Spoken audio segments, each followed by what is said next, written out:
High, মনে আছে সেই সব মুখগুলোর কথা যারা রোজ কল লিস্টে সবার প্রথমে থাকতো?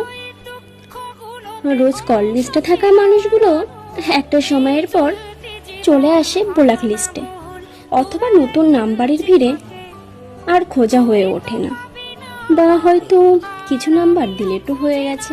যে মানুষগুলোর সাথে রোজ নিয়ম করে আমাদের দেখা হতো, এখন বছরের পর বছর পেরিয়ে গেলেও আর জানা হয়ে ওঠে না মানুষগুলো কেমন আছে, কি করছে, কোথায় আছে।